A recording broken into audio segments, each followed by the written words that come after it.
हम्म एक बार कल्पना कीजिए, एक इंसान जिसकी उम्र करीब 49 साल है, बैंक अकाउंट में करोड़ों डॉलर पड़े हैं और पूरी दुनिया जिसे धरती का सबसे टफ यानी सबसे कठोर इंसान मानती है। बिल्कुल, जिसके पास आराम करने के लिए सारी उम्र पड़ी है। हाँ, अपनी सफलता का जश्न मनाने के लिए उसके पास सब कुछ है।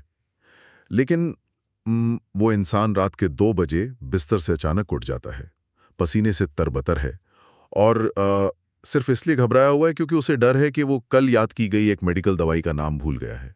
ये सच में मतलब एक आम इंसान के लिए तो ये सोचना भी अजीब है। वही तो, आज हम जिस इंसान के दिमाग में घुसने वाले हैं, उसके लिए सफलता कोई मंजिल नहीं है, बल्कि एक खूंखार भेड़िया है जो हर वक्त उसका पीछा कर रहा है। द डीप डाइव के इस नई और विस्तृत चर्चा में आपका स्वागत है। हाँ, और ये शुरुआत ही अपने आप में पूरी कहानी का सार तय कर देती है, क्योंकि जब हम डेविड गॉगिन्स जैसे इंसान की बात करते हैं, तो आम दुनिया के सारे नियम, मनोविज्ञान की सारी पुरानी किताबें धरी की धरी रह जाती हैं। एकदम सही कहा आपने। आज हम जिस इंटरव्यू और रिसर्च को डिकोड कर रहे हैं, जो कि स्टैनफोर्ड के न्यूरोसाइंटिस्ट डॉक्टर एंड्रयू ह्यूबरमैन और पूर्व नेवी सील डेविड गॉगिन्स के बीच हुई एक बेहद गहन बातचीत पर आधारित है। बहुत ही वायरल बातचीत थी वो। बिल्कुल। और वो सिर्फ एक एथलीट की कहानी नहीं है। ये मानव मस्तिष्क के सबसे अंधेरे और सबसे शक्तिशाली कोनों की यात्रा है। हाँ, और हमारा आज का मिशन सिर्फ एक टफ बॉय की जीत की कहानी सुनाना बिल्कुल नहीं है। हम उस असीम आंतरिक शक्ति, जिसे हम आम भाषा में इच्छा शक्ति या विल पावर कहते हैं, उसके पीछे के असली विज्ञान को डिकोड करने जा रहे हैं। सही बात है। और वो विज्ञान बहुत ही चौंकाने वाला है। जिन नोट्स और आर्टिकल्स पर हम आज चर्चा कर रहे हैं, वो हमें गॉगिन्स के उस भयानक अतीत में ले जाते हैं। मतलब एक ऐसा बचपन जो शारीरिक और मानसिक दुर्व्यवहार से भरा था। हाँ, और 20 साल की उम्र में 300 पाउंड यानी करीब 136 किलो का भारी वजन। कॉकरोच मारने की नौकरी और लर्निंग डिसेबिलिटी या सीखने की अक्षमता जैसी गंभीर समस्या। लेकिन फिर वही इंसान खुद को नेवी सील, आर्मी रेंजर और दुनिया के सबसे खतरनाक अल्ट्रा मैराथन रनर में बदल लेता है, जो कि किसी चमत्कार से कम नहीं लगता। ठीक है, चलिए इसे थोड़ा विस्तार से समझते हैं। ये बदलाव आखिर हुआ कैसे? मतलब ये कोई रातों रात हुआ चमत्कार तो नहीं हो सकता। चमत्कार बिल्कुल नहीं है, और ना ही ये सिर्फ मोटिवेशन या प्रेरणा का कोई सीधा साधा मामला है कि कोई वीडियो देखा और जिंदगी बदल गई। हाँ, वैसा तो बिल्कुल नहीं है। ह्यूबरमैन और गॉगिन्स की इस बातचीत से जो सबसे बड़ी बात निकल कर आती है, वो ये है कि गॉगिन्स ने अपनी कमियों को छिपाने की कोशिश कभी नहीं की। बल्कि उन्होंने उनका सामना किया। बिल्कुल। इसके बजाय उन्होंने अपनी सबसे बड़ी कमजोरियों को ही अपना सबसे बड़ा हथियार बना लिया। ये पूरी प्रक्रिया सुनने में जितनी डरावनी लगती है, वैज्ञानिक दृष्टिकोण से उतनी ही सटीक भी है। तो चलिए सीधे गॉगिन्स की वर्तमान जिंदगी पर आते हैं। लोगों के मन में उनकी एक रूढ़िवादी छवि बन गई है, एक ऐसा इंसान जो बिना शर्ट के तपती धूप में दौड़ रहा है, चिल्ला रहा है। हाँ, और सोशल मीडिया पर अपनी शारीरिक सीमाओं को पार करता दिख रहा है। वही। लेकिन जब हम इस चर्चा की गहराई में उतरते हैं, तो पता चलता है कि उनकी असली लड़ाई तो कहीं और ही चल रही है। जैसा कि मैंने शुरुआत में कहा, 49 वर्ष की उम्र और एक मल्टी मिलियनियर होने के बावजूद, जो कि बहुत बड़ी बात है। हाँ, आज गॉगिन्स कनाडा में एक पैरामेडिक बनने की पढ़ाई कर रहे हैं। और सबसे बड़ी बात, उन्हें सीवियर एडीएचडी है, बहुत गंभीर वाला एडीएचडी। यहाँ जो बात सबसे हैरान करने वाली है, वो ये है कि वे ये काम किसी मजबूरी में नहीं कर रहे हैं। कोई नौकरी तो चाहिए नहीं उन्हें। बिल्कुल नहीं। एडीएचडी को अगर हम बहुत ही आसान शब्दों में समझें, तो एक सामान्य इंसान का दिमाग एक बर्तन की तरह होता है, जिसमें जानकारी डाली जाए तो वो टिक जाती है। वो जानकारी स्टोर कर लेता है। हाँ, लेकिन एडीएचडी वाले इंसान का दिमाग एक छलनी की तरह होता है। मतलब आप उसमें कितना भी ज्ञान डालें, वो रिस्क कर बाहर निकल जाता है। फोकस करना उनके लिए शारीरिक और मानसिक रूप से दर्दनाक होता है। ये सच में एक बहुत बड़ा पॉइंट है।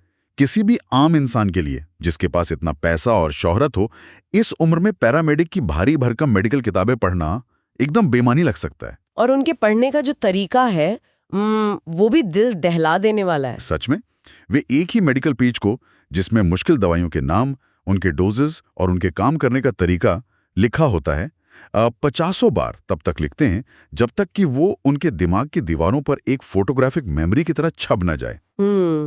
वो बस रटते नहीं हैं, उसे दिमाग में उकेरते हैं। हाँ, ये बिल्कुल वैसा है जैसे कोई चैंपियन वेटलिफ्टर जिसे गणित से खौफ आता हो, वो अचानक से एडवांस कैलकुलस का एग्जाम पास करने की ठान ले, और वो भी बिना किसी ट्यूटर, शॉर्टकट या चीटिंग के। और ऐसा वे क्यों कर रहे हैं? ह्यूबरमैन के साथ बातचीत में गॉगिन्स साफ कहते हैं कि वे ये पढ़ाई कोई नया करियर बनाने के लिए नहीं कर रहे हैं। वे ये इसलिए कर रहे हैं क्योंकि ये काम उनके लिए दुनिया का सबसे मुश्किल काम है। मतलब जानबूझकर सबसे मुश्किल काम चुनना। बिल्कुल। जब वे तीसरे कक्षा में थे तो स्कूल वालों ने उन्हें स्पेशल स्कूल में डालने की तैयारी कर ली थी, लेकिन उन्होंने कभी कोई दवा नहीं ली, कोई मेडिकेशन नहीं लिया। नहीं, कोई मेडिकेशन नहीं। उन्होंने ध्यान केंद्रित करना सीखा है।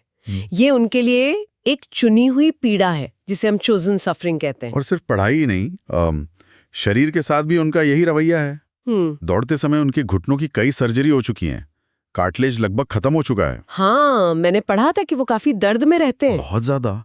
जब वे दौड़ना शुरू करते हैं तो शुरुआत के 20 मिनट तक वे बुरी तरह लंगड़ाते हैं।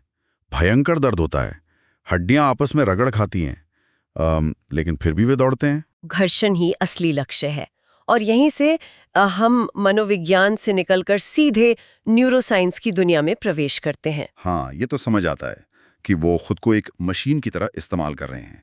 लेकिन मुझे यहाँ एक बात समझ नहीं आ रही है। क्या बात? क्या इस तरह रोज खुद को तकलीफ देने से, जानबूझकर दर्द सहने से दिमाग पर सच में कोई बायोलॉजिकल या शारीरिक असर होता है, या ये सिर्फ एक साइकोलॉजिकल माइंडसेट है जो उन्होंने खुद को कठोर बनाने के लिए गढ़ लिया है? ये सिर्फ एक माइंडसेट बिल्कुल नहीं है, और यही इस पूरी चर्चा का सबसे बड़ा रहस्योद्घाटन है। डॉक्टर ह्यूबरमैन ने इस इंटरव्यू में एक बहुत ही खास मस्तिष्क के हिस्से का उल्लेख किया है। अच्छा, कौन सा हिस्सा? इसे एंटीरियर मिड सिंगुलेट कॉर्टेक्स या AMCC कहते हैं। विज्ञान की दुनिया में इस हिस्से पर हो रही हालिया रिसर्च बहुत ही क्रांतिकारी है। AMCC? हाँ, ये दिमाग का वो हिस्सा है जो सीधे तौर पर हमारी इच्छा शक्ति और पीड़ा सहने की क्षमता से जुड़ा है। और ये काम कैसे करता है? क्योंकि रिसर्च के जो आंकड़े सामने आए हैं, वे सच में चौंकाने वाले हैं। AMC को आप दिमाग की एक मांसपेशी की तरह समझ सकते हैं। जैसे जिम में अगर आप 5 किलो का डंबल आसानी से उठा लेते हैं तो आपके बाइसेप्स का आकार नहीं बढ़ेगा। हाँ, क्योंकि उसमें कोई चुनौती नहीं है। बिल्कुल। मांसपेशी तब टूटती और बनती है जब आप वो आखिरी रैप मारते हैं जो आप बिल्कुल नहीं मारना चाहते, जब आपके हाथ कांप रहे होते हैं। जब दर्द हो रहा होता है। सही कहा। AMC दिमाग की वही मांसपेशी है। ये तब सक्रिय होता है और शारीरिक रूप से आकार में बढ़ता है जब कोई व्यक्ति वो काम करता है जो वो बिल्कुल भी नहीं करना चाहता। ओहो, और शायद इसीलिए रिसर्च बताती है कि मोटे लोगों में या जो लोग बहुत आरामदायक जीवन जीते हैं, मस्तिष्क का ये हिस्सा छोटा होता है। हाँ, क्योंकि वो उस हिस्से को चुनौती नहीं देते। और एथलीट्स में ये बड़ा होता है। और सबसे दिलचस्प बात यह है कि जो लोग बहुत लंबी उम्र तक जीते हैं, जिन्हें विज्ञान सुपर एजर्स कहता है, उनमें ये हिस्सा जीवन भर अपना आकार बनाए रखता है, जो बहुत ही असाधारण बात है। बिल्कुल। इसका सीधा सा मतलब यह है कि ये केवल विल पावर का केंद्र नहीं है, बल्कि ये इंसान की जीने की इच्छा का केंद्र है। एकदम सटीक बात कही आपने। ये केवल मेहनत करने से नहीं बढ़ता, बल्कि उस मेहनत के दौरान महसूस होने वाले घर्षण या अरुचि से बढ़ता है। यहाँ बात सच में बहुत दिलचस्प हो जाती है। मान लीजिए कि कोई व्यक्ति हर दिन सुबह उठकर बर्फीले पानी में नहाता है, जिसे हम आइस बाथ कहते हैं। हाँ, आजकल बहुत ट्रेंड में है। बिल्कुल। तो शुरुआत के 10-15 दिन उसे इस ठंडे पानी से बहुत नफरत होती है, उसे तकलीफ होती है, लेकिन कुछ समय बाद डोपामाइन रिलीज होने के कारण उसे इस आइस बाथ में मजा आने लगता है। शरीर को उसकी आदत पड़ जाती है। हाँ, तो क्या तब भी उसके दिमाग का ये AMSC वाला हिस्सा बढ़ता रहेगा? यह एक बहुत ही बेहतरीन सवाल है, और ह्यूबरमैन ने इसका बहुत ही वैज्ञानिक और स्पष्ट जवाब दिया है। जवाब है नहीं। नहीं, मतलब बढ़ना रुक जाता है। बिल्कुल रुक जाता है। जैसे ही किसी व्यक्ति को उस मुश्किल काम में मजा आने लगता है, AMC का विकास वहीं रुक जाता है। अरे वाह, ये तो बहुत अजीब है। हाँ, यह न्यूरोप्लास्टिसिटी यानी दिमाग का अपने आकार और काम करने के तरीके को बदलने का गुण दोनों दिशाओं में काम करती है। यह हिस्सा बढ़ भी सकता है और सिकुड़ भी सकता है। तो इसे बढ़ाए रखने के लिए क्या चाहिए? इसका विकास केवल और केवल तब होता है जब घर्षण मौजूद हो। जब तक आपको वो काम करने से नफरत है, तब तक ही वो हिस्सा बढ़ेगा। यानी दर्द और उस काम को न करने की तीव्र इच्छा का होना बहुत जरूरी है। 100%। और यही कारण है कि डेविड गॉगिन्स कभी भी आराम या रिकवरी पर ज्यादा ध्यान नहीं देते। आम दुनिया में तो लोग आइस बाथ या सोना का इस्तेमाल रिलैक्स होने के लिए करते हैं। हाँ, लेकिन गॉगिन्स इस घर्षण को कभी खत्म नहीं होने देना चाहते।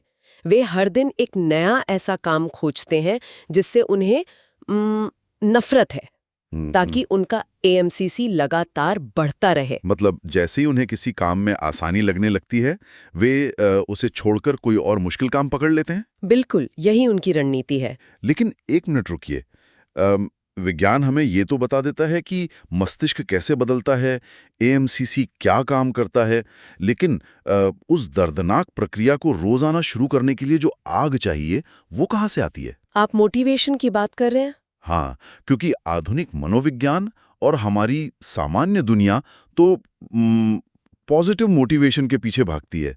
हम तो यही सुनते आए हैं कि खुद को इनाम दो, खुद से अच्छी बातें करो, जिसे हम आम भाषा में गाजर और डंडे का सिद्धांत कहते हैं। दुनिया गाजर यानी इनाम के पीछे भागती है। हाँ बिल्कुल, लोग अच्छी बातें सुनकर प्रेरित होना चाहते हैं। कोई उन्हें शाबाशी दे, कोई मोटिवेशनल स्पीकर उनकी तारीफ कर दे। और गॉगिन्स के मामले में ऐसा कुछ नहीं है। वही तो, गॉगिन्स की पूरी जिंदगी डंडे के सिद्धांत पर चलती है। मतलब सजा, दर्द और खौफ का सिद्धांत। उनके पास कोई पॉजिटिव मोटिवेशन है ही नहीं। वो खुद को सजा देते हैं। क्या ये एक टॉक्सिक तरीका नहीं है, हमेशा अपने अतीत के डर से भागना? क्या मनोविज्ञान में इसे एक स्वस्थ जीवन शैली माना जाता है? आम दुनिया में तो हम इसे ट्रॉमा रिस्पॉन्स कहेंगे। हाँ, कोई भी थेरेपिस्ट यही कहेगा। बिल्कुल, कोई भी थेरेपिस्ट कहेगा कि अपने ट्रॉमा को हील करो, उसे खुद को डराने मत दो। और यहीं पर गॉगिन्स पारंपरिक मनोविज्ञान के सारे नियमों को पलट कर रख देते हैं। ह्यूबरमैन के साथ चर्चा में ये बात बहुत गहराई से उभर कर आती है कि गॉगिन्स का माइंडसेट एक हॉन्टेड माइंडसेट है। हॉन्टेड मतलब डरा हुआ या भूतों वाला? हाँ, एक ऐसा दिमाग जिसका हमेशा पीछा किया जा रहा हो। वो अपने उस 300 पाउंड वाले अतीत को, उस कॉकरोच मारने वाले लड़के को, अपनी कमियों को भूलना या हील नहीं करना चाहते।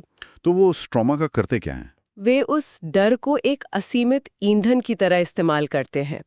उनके लिए फिर से एक लूजर बन जाने का डर ही उनकी सबसे बड़ी ताकत है। बाप रे, मतलब वे मंजिल पर पहुंचने की खुशी के लिए नहीं दौड़ रहे हैं? बिल्कुल नहीं। वे इसलिए भाग रहे हैं क्योंकि उनके ठीक पीछे एक खूंखार भेड़िया पड़ा है, और वो भेड़िया असल में उनका ही बीता हुआ कल है। बहुत सही उदाहरण दिया आपने। अगर हम इसे न्यूरोलॉजी और डोपामाइन के परिप्रेक्ष्य से जोड़कर देखें, तो बाहरी मोटिवेशन जैसे किसी का पीठ थपथपाना, अवार्ड मिलना या इंटरनेट पर लाखों लाइक्स मिलना, जो आजकल हर किसी को चाहिए, हाँ, ये सब बहुत ही सस्ता और झूठा डोपामाइन है। ह्यूबरमैन स्पष्ट करते हैं कि डोपामाइन सिर्फ खुशी या इनाम से नहीं जुड़ा है। तो और किससे जुड़ा है? ये दर्द और किसी चीज की खोज से, यानी सीकिंग से भी जुड़ा है। गॉगिन्स का दृढ़ विश्वास है कि अनदेखा काम ही असली दवा है। अनदेखा काम, यानी वो मेहनत जो कोई नहीं देख रहा। हाँ, जब कोई कैमरा नहीं है, कोई ताली बजाने वाला नहीं है। सही कहा। गॉगिन्स कहते हैं कि आपको अपना मेडिसिन कैबिनेट खुद बनाना पड़ता है। बिल्कुल, और इस मानसिक कैबिनेट में कोई बाहरी मोटिवेशनल कोट्स या महंगे सप्लीमेंट्स नहीं होते। तो फिर क्या होता है इस कैबिनेट में? इसमें आपकी अपनी दर्दनाक जीतों का रिकॉर्ड होता है। जब भी जीवन में बुरा वक्त आए, जब लगे कि अब और नहीं सहा जाता, तो आप उस मानसिक कैबिनेट को खोलें और देखें कि आपने अतीत में अकेले अंधेरे में कितनी बड़ी बड़ी लड़ाइयां लड़ी हैं। वही असली और स्थायी मोटिवेशन है। ये एक बहुत ही कठोर और सच कहूं तो एक बहुत ही एकाकी जीवन शैली है, मतलब बहुत लोनली। हाँ, एकांत तो इसमें है ही। और जब कोई इंसान अपने भीतर इस स्तर का भयानक युद्ध हर सेकंड लड़ रहा हो, तो एक बड़ा सवाल उठता है। वो क्या? उसके आसपास के लोगों और उसके निजी रिश्तों पर इसका क्या असर पड़ता है। क्योंकि हम चाहे कितने भी मजबूत क्यों ना हों, हम सामाजिक प्राणी हैं। हमें प्यार, आराम और पारिवारिक रिश्तों की ज़रूरत होती है। जिन स्रोतों और इंटरव्यूज का हम विश्लेषण कर रहे हैं, उनमें गॉगिन्स इस विषय पर बहुत ही पारदर्शी तरीके से बात करते हैं।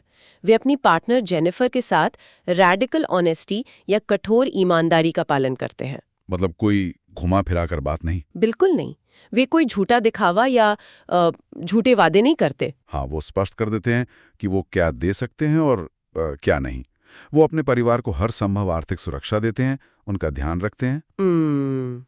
लेकिन एक शर्त पर। हाँ, शर्त यह कि वो साफ शब्दों में कह देते हैं कि उन्हें अपनी इच्छा शक्ति और अपने एएमसी को बनाए रखने के लिए बिना किसी रुकावट वाला एकांत चाहिए। वे अपने दिमाग के उस खौफनाक हिस्से से समझौता नहीं कर सकते।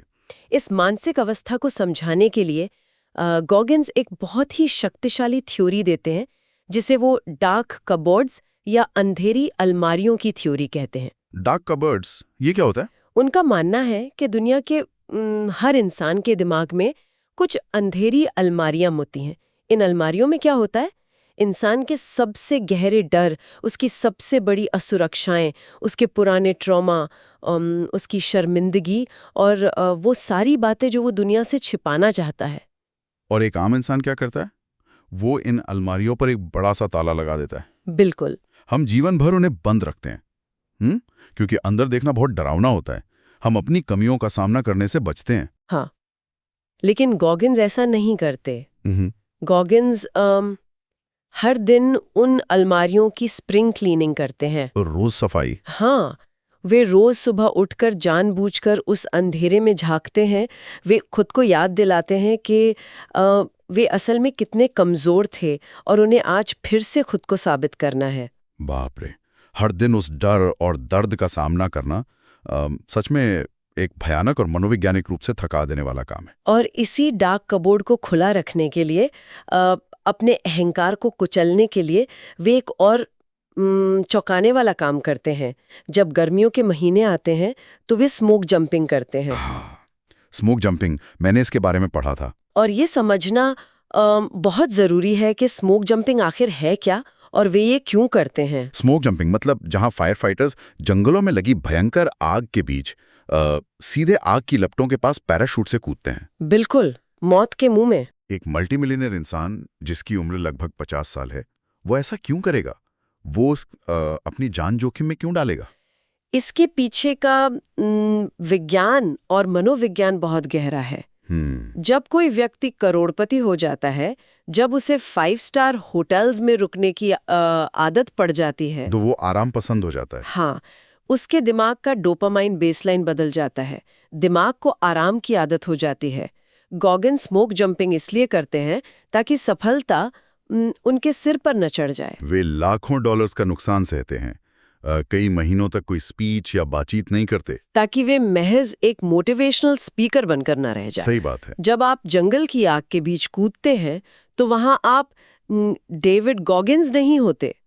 आग को इससे कोई मतलब नहीं है कि आपके कितने फॉलोअर्स हैं या आपके पास कितना पैसा है। आग सिर्फ जलाना जानती है। बिल्कुल, ये स्थिति उनके दिमाग को वापस सर्वाइवल मोड में डाल देती है। वे कालिख फांकते हैं, मौत के करीब जाते हैं ताकि उनका अहंकार पूरी तरह से खत्म हो जाए। ये उनके दिमाग को रीसेट करने का तरीका है। तो इस विस्तृत चर्चा के आखिरी पड़ाव पर आकर दिमाग में एक बहुत बड़ा सवाल खड़ा होता है। क्या सवाल? इस सब का आखिर क्या मतलब है? क्या इस दुनिया में हम सभी को इतना ही एक्सट्रीम और कठोर होना पड़ेगा? ये बहुत लोग पूछते हैं। अगर हम सब अपने दिमाग की उन खौफनाक अलमारियों को रोज खोलने लगें और खुद को हमेशा दर्द में रखें, तो क्या हम एक सामान्य और खुशहाल जीवन जी पाएंगे? इससे एक बहुत जरूरी सवाल खड़ा होता है।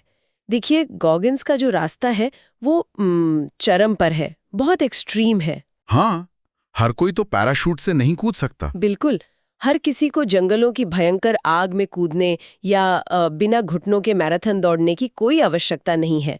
ये चर्चा इस बारे में नहीं है कि हम सब डेविड गॉगिन्स बन जाएं। तो फिर मुख्य सबक क्या है? मुख्य सबक ये है कि जब तक हम अपनी कमियों, अपने डरों और अपने असली स्वरूप का सामना पूरी ईमानदारी से नहीं करते, तब तक हम अपनी मानसिक क्षमताओं का केवल एक बहुत ही छोटा सा हिस्सा इस्तेमाल कर पाते हैं। मतलब हम अपनी पूरी पोटेंशियल तक नहीं पहुंच पाते। सही कहा।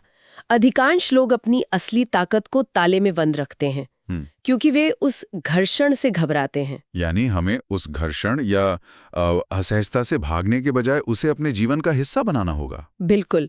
इस पूरे साइंटिफिक और साइकोलॉजिकल चर्चा का सार यही है कि इच्छा शक्ति या विल पावर कोई स्थायी चीज नहीं है। मतलब ऐसा नहीं है कि एक बार मिल गई तो हमेशा रहेगी। बिल्कुल नहीं। ये ऐसी कोई चीज नहीं है जिसे आपने एक बार पा लिया तो वो जीवन भर आपके पास रहेगी। ये एक नष्ट होने वाला कौशल है, मतलब एक पेरिशेबल स्किल। जैसे ही आप इसका इस्तेमाल करना बंद करते हैं, ये खत्म होने लगती है। न्यूरोसाइंटिस्ट ह्यूबरमैन भी यही साबित करते हैं।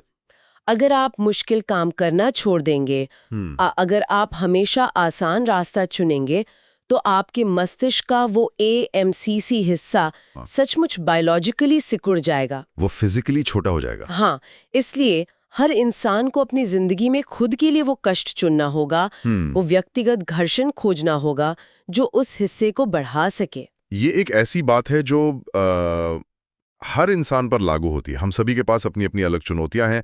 हमारे दिमाग का वो हिस्सा AMCC हम सभी के भीतर मौजूद है। हर किसी के दिमाग में है वो। बिल्कुल।